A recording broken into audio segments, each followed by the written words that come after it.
مولا علی علیہ السلام زمانے میں وہ واحد شخصیت ہیں جس نے زمانے میں ایسے فیصلے کیے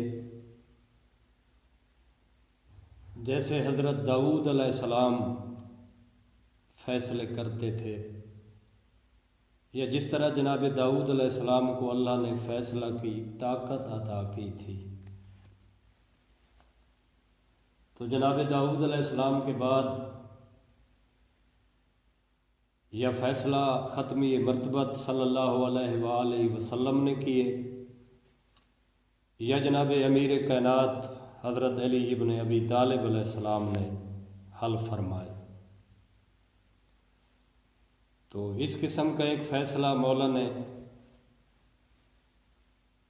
جو میں آپ کی خدمت میں گزارش کر رہا ہوں، لکھتے ہیں کہ ایک دن مولا علی علیہ السلام گھر سے نکل رہے تھے، گھوڑے پر سوار ہو رہے تھے، یا اچانک ایک عورت نے حضرت کے گھوڑے کی رکاب پکڑی، بولی یا امیر المومنین، آپ جہاں جا رہے ہیں بعد میں جانا، پہلے میری بات سنتے جانا۔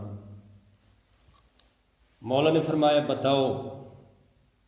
اس نے کہا مولا میرے بھائی اس دنیا سے چلا گیا ہے، فوت ہوا ہے، اور 600 دینار چھوڑ کے مرا ہے، مگر لوگوں نے مجھے صرف 1 دینار دیا ہے۔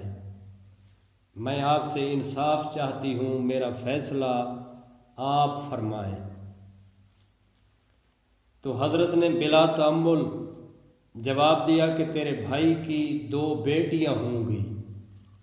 حالانکہ عورت نے نہیں بتایا تھا کہ میرے بھائی کی 2 بیٹیاں بھی ہیں، عورت نے صرف یہی بتایا کہ مولا میرا بھائی فوت ہوا ہے اور 600 دینار چھوڑ کے مرا ہے، لیکن لوگوں نے مجھے صرف 1 دینار دیا ہے۔ مولا نے بغیر کسی توقف کے فوراً فرمایا تو پھر تیرے بھائی کی 2 بیٹیاں ہوں گی؟ اس نے کہا جی مولا۔ آپ نے کہا 400 دینار تو ان کے بنتے ہیں۔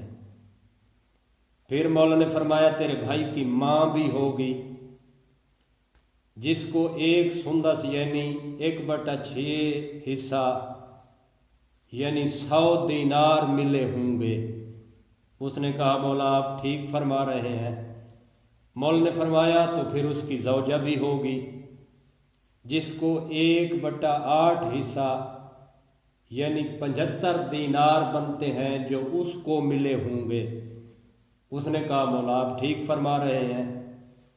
مولا نے فرمایا باقی بچتے ہیں 25 دینار، اور ان 25 دیناروں میں حصہ دار تیرے بھائی کے 12 بھائی بھی ہیں۔ اس نے کہا مولا آپ ٹھیک کہہ رہے ہیں۔ مولا نے فرمایا ان کو 1 دینار ملتا ہے، بلکہ ان کو 2 دینار ملتے ہیں۔ اس نے کہا مولا آپ ٹھیک فرما رہے ہیں۔ مولا نے فرمایا 24 دینار تو بن گئے ان کے، باقی بچتا بھی 1 دینار ہے، اور وہ تیرا حصہ ہے جو تجھے مل گیا ہے۔